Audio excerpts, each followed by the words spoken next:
All over the ruined cities of Europe, church bells chimed, guns were fired into the sky, and flags announced a day of freedom. For many millions, it was the finish of 6 long years of all-out war. But for a specific group of young women standing in the gloom of German train yards, this day had a completely different meaning. Before we continue, show your support by subscribing and letting me know where you're watching from. Their uniforms were worn-out pieces of the laughed-at support staff, their boots were split, and their hair was dirty after weeks of falling back. Some were just 20, their faces still showing hints of youth under layers of grime and weariness. They were office workers, typists, radio specialists, and nurses, small parts in a huge war effort that had eaten up their country and then crumbled in their grasp. Now, with the government defeated, they were pushed onto trains not for a return home, but for imprisonment. The sight was unusual, lines of women in gray-green skirts and coats, pulling beat-up luggage and getting into the dark wooden train cars that had once carried soldiers to the fight. Some held tightly to prayer beads, others to small cans of food, and some had nothing. A young woman from Hamburg murmured to her friend, "The Americans won't let us off easy. They'll make an example of us." An Air Force officer had told her this during the confusion of giving up. Another woman, taller and toughened by years of operating anti-aircraft spotlights, was silent, but her jaw was tight as if getting ready for a hit. They had been told repeatedly that the Allies, particularly the Americans, were not men but wild animals, and that being a prisoner would bring shame, harshness, and maybe even worse things. The trains rattled toward the west through a destroyed land. Burned-out towns floated by like phantoms. Churches were missing their tops, bridges were bent into rivers, and the frames of factories still had smoke rising from them. Kids waved from the sides of the tracks, their faces as thin as sheets of paper. At nighttime, when the train would halt, the women would press together for heat, hearing the guards' footsteps outside and sometimes the sound of a gunshot far away. One of the women, Anna, who used to be a secretary in Munich, wrote in a little journal she had kept, "We are being taken a long way away. No one knows our destination. My mother will believe I am gone forever. Maybe I will be." The trip finished not in a German prison, but in the disorder of captured harbors, Bremen, Le Havre, Cherbourg, where vessels waited under American flags. The women were walked up the ramps, past servicemen who looked at them with faces they couldn't decipher. Some seemed interested, others didn't seem to care. The women had prepared for angry shouts, mean words, and hits. Instead, there was organization, documents, and cues. They were tallied, labeled, and sorted into sections. It seemed more like a weird administrative process than payback. Even so, as the ship's motors started up and the European shore got smaller, a deep fear took hold of them. The Atlantic Ocean spread out wide and unending, and America, a strange, faraway place of stories and enemy cartoons, was on the other side. On the ship, many felt sick from the sea. The beds were piled up in metal cargo areas, and the air was heavy with the smell of salt and engine fuel. Food was handed out on trays, light-colored bread, pieces of meat, and hot cups of coffee. The women looked on, unable to believe it. For a long time they had eaten cabbage stems, substitute bread made from sawdust and grain, and thin soup served from rusty pots. A few were afraid to eat, thinking it might be poisoned. Others ate it all, with tears running down their cheeks at the flavor of actual bread. "They give us the same food they eat," one murmured, amazed. They were not expecting kindness. They were expecting to be punished. But this was a different situation, and it made them more uneasy than meanness would have. When the ships finally got to America's coast, New York, Boston, New Orleans, the women came together on the deck, holding the railings and staring at cityscapes that had never been bombed. The Statue of Liberty stood tall, a contradiction that made no one smile. People lined the docks, some yelling insults, others just looking. The women were walked onto the shore with guards, their boots making noise on the wooden boards. The air had a different smell, cleaner, fresher, salty from the sea, but not spoiled by the dust of war. For the first time, some of them understood just how totally their world had fallen apart. Germany was in pieces. America was whole, rich, and full of life. Buses and trains took them away from the coast to camps built all over the country. Fort Oglethorpe in Georgia, Camp Ruston in Louisiana, and many more. The roads stretched out in front of them, bordered by green fields and towns where kids rode bikes, and homes shined with white porches. For women who had seen their own cities catch fire from Allied bombs, the view was almost impossible to understand. They whispered to each other, was this really the country of beasts? Could all this wealth be real? Their government had promised them a win and gave them destruction. The enemy they were taught to despise seemed to live in a completely different world. At the camp gates, their names were written down, their belongings listed, and their uniforms were swapped for plain work clothes. But before they could get settled, there was one last step. The guards, who were firm but not mean, pointed them to a building. Inside, steam hissed and water dripped. It was the place for getting rid of lice, though the women didn't know it yet. Their hearts beat fast. This could be the shame, the harsh treatment they had been warned about.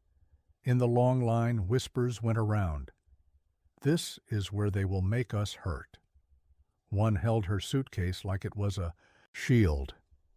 Another made the sign of the cross without a sound. The line moved slowly, and as each woman went into the tiled room, what she expected met with what was real. They were given bars of soap, real soap, thick, white and heavy in their hands, with a light smell of flowers. Then came towels, followed by clean clothes. The showers let out streams of hot water, washing off months of dirt. Some women cried out loud, the sound bouncing off the tiles. Others laughed nervously, finding it hard to believe. For the first time in years, they felt clean, their hair free of lice, their skin free of grime. It was not humiliation, but a renewal, and it moved them deeply. Anna wrote in her diary again that night, her handwriting shaky on the page. We were told we would be hit, made fun of, and broken. Instead, we were given soap. How is this possible? She didn't know yet that this moment, the simple act of washing, would be carved in her memory longer than the war itself. The women lay in their beds that night, hair still wet from the showers, covered in blankets that smelled a little of starch and cotton. Outside, the American night buzzed with crickets, far from the sound of guns. They whispered to each other, their voices soft but serious, as if sharing a secret too delicate to be spoken aloud. Maybe the enemy wasn't what they had been told. Maybe there was something here that neither propaganda nor fear could explain. What was waiting for them in the coming days? The food, the work, the meetings with Americans would surprise them even more. For now, though, one picture stayed in every mind: the soap in their hands, slippery, sweet-smelling, and surprisingly gentle. It was just the start of their time as prisoners, yet it already felt like the start of something else. And as the sun came up over the camp, a question settled among them like the morning fog. If the enemy could show such surprising humanity, what other surprises were ahead? The buses drove through gates topped with barbed wire, their engines making a low noise as dust rose in light clouds over the camp road. To the women inside, the view was both scary and strangely neat. Guard towers stood here and there, soldiers relaxed with rifles hanging casually, and rows of barracks were laid out neatly across the fields. This was not the gray harshness of a concentration camp. This was something confusingly different. The wooden buildings were painted, the walkways were swept, and the fences were solid, but not threatening. The prisoners looked at each other, sharing silent looks that asked the same thing: what kind of world have we entered? When they were led off the bus, each woman got a numbered tag. American officers worked with quick efficiency, writing notes and stamping papers. The women tensed up, getting ready for insults or tough commands, yet the guards spoke calmly, their English accents softened by Southern or Midwestern tones. For many, the first surprise was not from meanness, but from a lack of interest. The Americans treated them not like monsters or guests, but like something strangely normal, prisoners of war to be handled, listed, and given a place to stay. The delousing station had already unsettled them with its unexpected decency, but what came next was even stranger. After the showers, they were taken to a dining hall. The long room smelled of coffee, fresh bread, and something being fried. The women stopped in the doorway, confused by the smell alone. Tables ran the length of the hall, filled with trays of food, boiled potatoes, carrots, beef stew, and soft rolls shining with butter. Steam made the windows foggy. The smell was strong and overpowering, an attack of plenty. One of the guards waved them forward. Hesitantly, they walked to the counter. A cook in a white apron put spoonfuls of stew on tin plates, slid pieces of bread across, and filled cups with coffee. The women took the trays like they were handling something that might explode. Some couldn't look the cook in the eye. Others just stared at the food, not sure if it was real. In Germany, the last winter of the war had shrunk meals to black bread made with sawdust, watery turnip soup, and maybe a small piece of horse meat, if you were lucky. Now, in the enemy's camp, they were given more in one meal than they had seen in weeks. Anna, with her diary safely under her mattress, sat with her tray at the long table. She put her spoon into the stew, watching the fat float on top and the pieces of meat shining. Cautiously, she took a taste. Her eyes got wide, and she put a hand to her mouth as if she was ashamed. Around her, other women paused, then ate without a word, the only sound being the scrape of spoons and forks. For some, tears ran down their faces. One whispered, "My brothers went hungry in the snow, and here they feed us like this." They had not been promised kindness by their own leaders, but shame. And yet the shame never appeared. There were no taunts or jeers. The guards walked slowly up and down, looking at them with professional distance. One young soldier, not much older than the women themselves, even gave a small smile as he walked by, as if to calm them. The prisoners were not ready for such contrasts. They had prepared for cruelty, but this quiet decency was somehow more upsetting. In the days that came, life in the camp brought more shocks. Each morning a bell woke them, they were given breakfast, and assigned easy tasks. Some worked in the kitchens, others in nearby fields, and some in laundries where American uniforms were washed and pressed.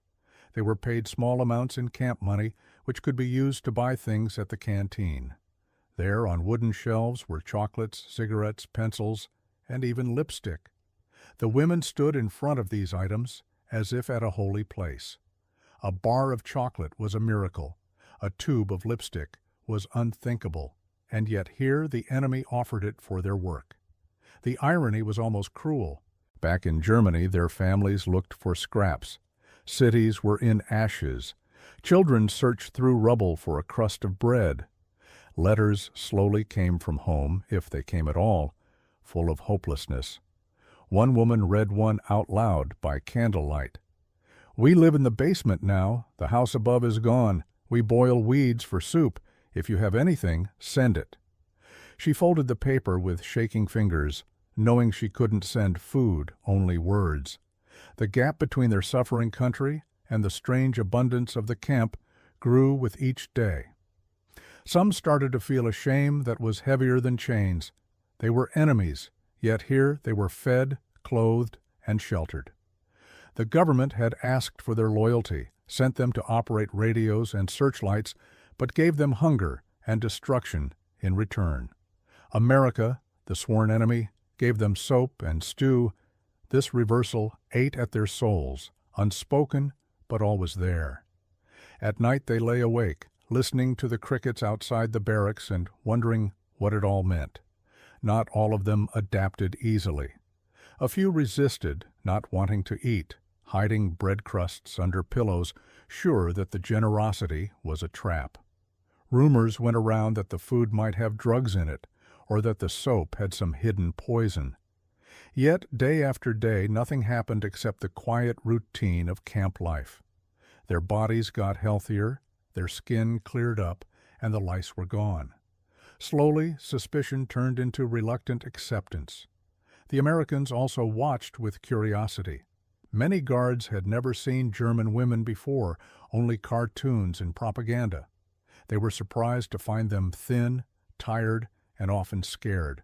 Some were barely older than their own sisters back home. One guard wrote in a letter, "They are not what we were told. They are girls, and they look at us as if waiting for a hit that never comes." And so the conflict grew, not of guns and trenches, but of perception. The women had to reconcile the enemy they had imagined with the reality in front of them. Each bite of bread, each bar of soap, each neutral word from a guard chipped away at the image they were taught to believe. The war was over, but in their minds another fight began, a battle between memory and reality, propaganda and truth.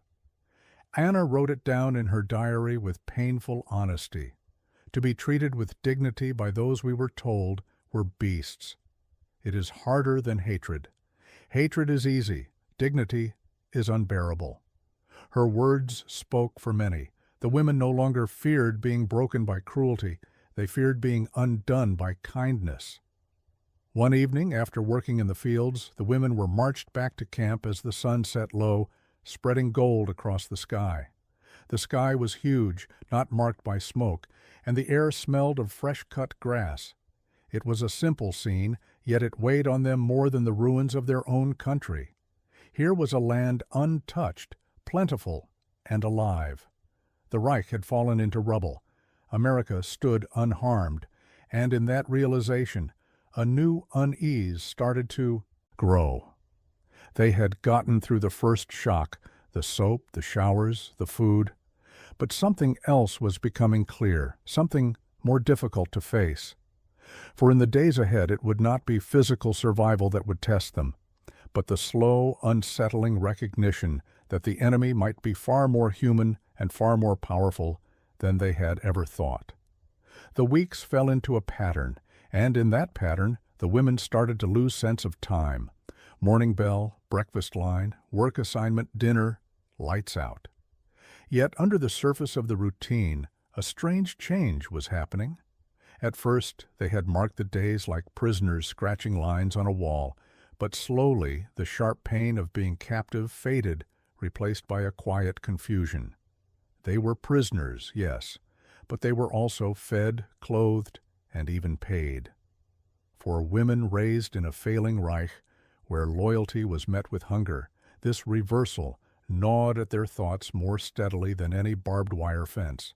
Anna, who once sat in a Munich office typing orders she didn't question, now worked in the camp laundry.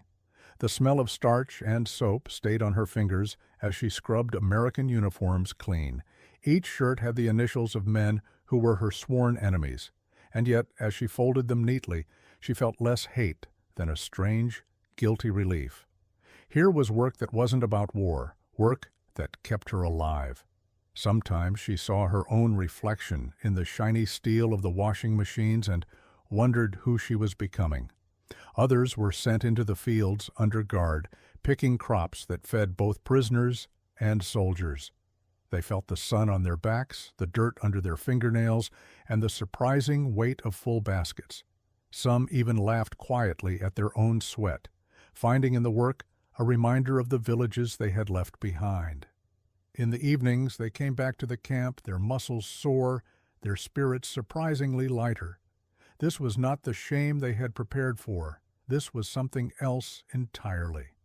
The camp store soon became the most confusing part of their new world. With their pay, small slips of camp money, they could buy chocolate bars, cigarettes, and even jars of jam. The first time Anna bit into a Hershey bar, the sweetness burst on her tongue like nothing she had tasted since she was a child. Tears came to her eyes and she turned away from the others, ashamed of her own happiness. A girl from Bremen put lipstick on her lips, looking at herself in a small mirror in disbelief. "I feel human again," she whispered, as if admitting a sin. But the abundance brought its own pain. Letters from home kept coming, getting past the censors, their words full of desperation.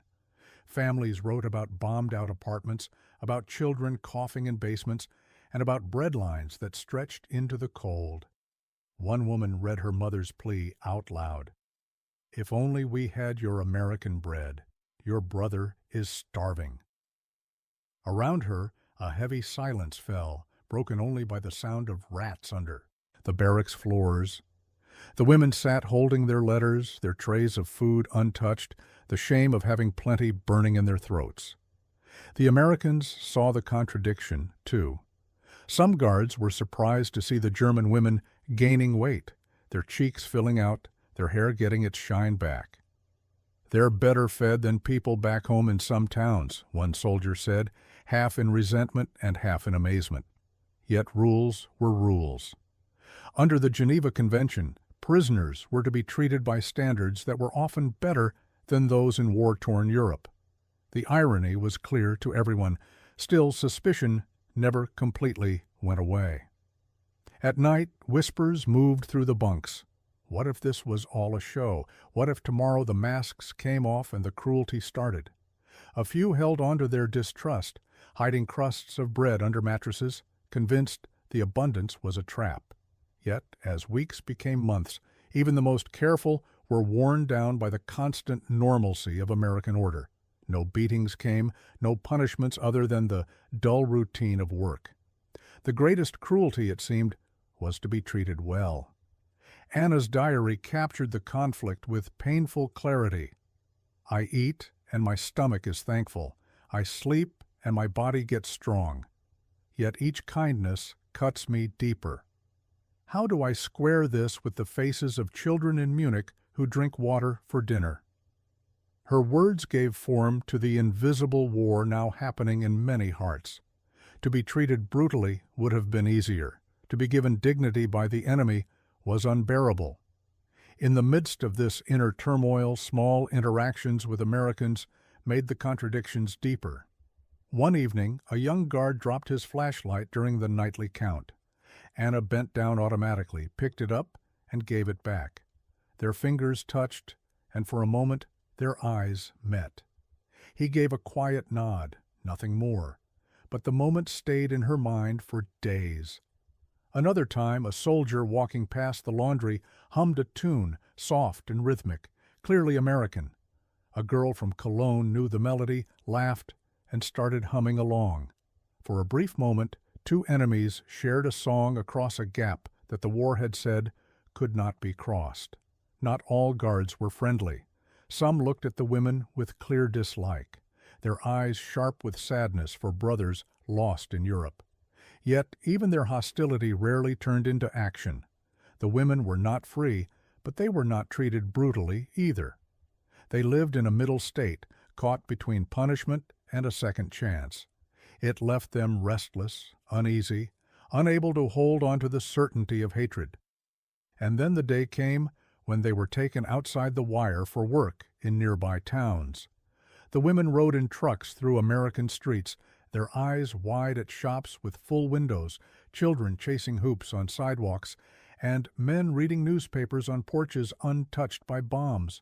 They smelled the sweetness from bakeries, saw rows of cars shining in the sun, and watched movie posters on brick walls.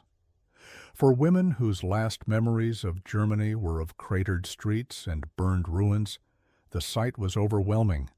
America was not just whole, it was thriving. That night, back in the camp, the barracks were full of whispers. Did you see the cars? The bread? It was white. The houses, untouched. For some, the shock of America's abundance was thrilling. For others, it was unbearable proof of Germany's defeat. The Reich that had promised them an empire had left only ruins. The enemy had provided a world of plenty. It was a truth too big to accept, too sharp to ignore. The conflict, once on the outside, now turned inward.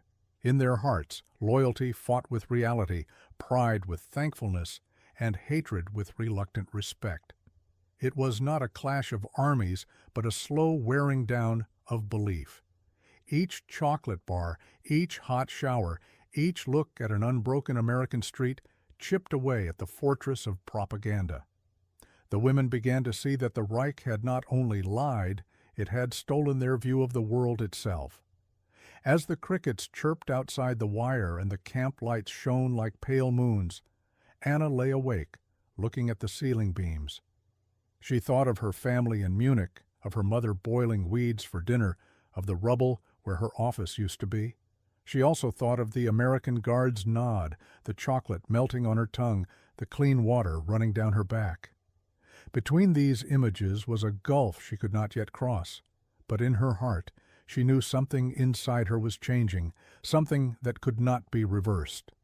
And as another dawn broke over the camp, turning the barbed wire gold, the women understood that survival was no longer the only question. The real challenge was in facing what their captivity showed about the enemy, about their country, and about themselves. Autumn leaves floated across the camp yard, crisp and golden in the wind. The season had changed, though time inside the wire felt strangely uncertain, its passing measured less by calendars than by the rhythm of meals, work, and letters from home. Yet, under the routine, something deep had started to grow. For months, the women had lived with the shock of surviving in America, their days filled with soap, bread, and confusing decency. But now came the more difficult part, figuring out what all of this meant for who they had been and who they might become. Anna sat on the barrack steps one evening, her diary resting on her knees. She wrote in the dimming light, her words sharper than before, as if she could no longer hold in the conflict stirring inside her. I have eaten more as a prisoner than in all the winters of the Reich. I have slept without fear of bombs, and yet my heart is not calm. What kind of world is it where the enemy shows more dignity than our own? Her handwriting shook. She stopped, hearing laughter from a nearby group of women. They were sharing pieces of candy, teasing each other about lipstick colors, their voices bright as if the war had never happened. Anna envied them, but she couldn't join in. Her loyalty to her broken country weighed too heavily, even as it was slipping away. The Americans on their end got used to their unusual prisoners. Some guards stopped seeing them as symbols of an enemy government and began to see them as individuals, fragile, stubborn, confused, and sometimes even charming in their awkward attempts at English. A few guards shared cigarettes, passing them quietly over the wire, a gesture that was more human than political. But for every act of quiet kindness, a distance remained. These were still the enemy, still prisoners, still reminders of lives lost overseas. The camp was never without tension, only softened by routine. It was outside the wire, however, that the biggest revelations occurred. More often now, women were sent into American towns for work, with an escort, but with more freedom than they had thought possible. They picked cotton in fields, worked in canning factories, or cleaned up city parks. Townspeople watched them with curiosity, sometimes cold, sometimes warm, sometimes with no interest. Children stared openly, pointing at the German girls, while store owners watched from their doorways. Yet what surprised the women most was not hate, but normalcy. American life went on without a break. Movie theaters lit up their signs, grocery stores showed off full shelves. Radios played jazz and baseball scores. For women from cities where rubble had replaced main streets, the sight was almost too much to bear. One day, after hours of harvesting, Anna's group was given lunch in a church hall by local volunteers. The tables were loaded with sandwiches, fruit, and pies. The women hesitated, their hands hovering, as if afraid the food might disappear. An older American woman, with flour on her apron, gently encouraged them, "Eat, eat." Anna bit into an apple, crisp and sweet, and almost cried. She had not tasted fruit since 1942. Across the table, another prisoner whispered, "This is paradise." but Anna just stared at the apple's white insides, remembering her mother's voice. Save the peel for soup. The contrast nearly broke her. At night, back in the barracks, talks became more serious. They spoke of home, of families surviving in basements, of children without shoes in the snow, of brothers lost on the Eastern Front. Some began to say out loud what had been unspeakable for a long time, that maybe their nation had lied to them, had sacrificed them not for glory, but for destruction. "We were taught they were monsters," one woman murmured, staring at her blanket. "But who are the monsters now? Those who bombed our homes, or those who built this world of plenty?" No one answered. The silence was heavier than words. Yet guilt was not the only weight. Thankfulness also made them uneasy. They were prisoners, but they were alive, clean, and fed. They had expected to be stripped of their dignity, yet they had been given more than they could have.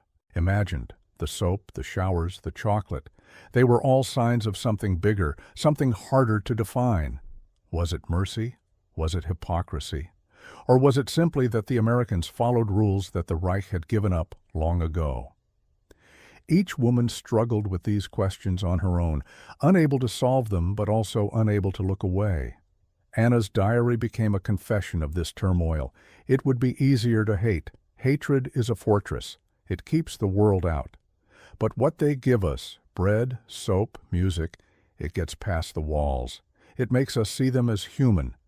And if they are human, then what about all the blood, all the ruins, all the lies we believed? She closed the book one evening, unable to write more, her chest tight with something that felt like betrayal. The guards also felt the change. They watched their prisoners laugh at American movies shown in makeshift camp theaters, saw them sing along awkwardly but sincerely to songs on the radio. It was disarming, unsettling. One sergeant said to another, "You'd forget for a minute they were the enemy if you didn't look at the uniforms." The comment was as much a warning as it was a statement of wonder. War had required clear lines. Life was blurring them. The biggest shock, however, was not in the food or work or views of American streets, but in the mirror. The women's bodies changed, their faces filled out, their hair got its shine back. Color returned to their cheeks. Some even looked younger, as if being a prisoner had taken away years of war. To see themselves restored this way was almost unbearable. It forced them to see how badly the Reich had failed them. The enemy had made them healthy. Their own nation had made them starve. It was not just a realization, but a condemnation. And yet, even as they adapted, even as laughter came back, an unease hung over everything, because they knew their captivity would not last forever. One day they would be sent home to Germany, to rubble, to families waiting in hopelessness. The thought of leaving abundance for hunger again, of trading soap for soot, filled them with dread. More than one whispered at night, "I am afraid to go back." It was a treasonous thing to admit, but it was true. As winter got closer, rumors of transfers, of being sent back, of journeys to the east spread. The whispers filled the barracks with unease. What was waiting for them in the ruins of their country? Would their families even recognize them, well-fed, clean, with cheeks glowing from the health of captivity? Some feared the judgment in their mothers' eyes, the silent accusation that they had lived well while others starved. Anna, looking once more at her diary, wrote the words she had never dared before. "I fear leaving more than I feared arriving." The confession chilled her, but it was honest, for the enemy's greatest weapon had not been guns or bombs. It had been soap, food, and dignity. And those things had done what hatred could not. They had changed her. One morning, as frost covered the camp fences, the news came. A transport would be leaving soon. The women gathered together, hearts pounding, eyes wide with questions they couldn't say out loud. To return meant facing hunger, ruins, and the ghosts of everything they had believed.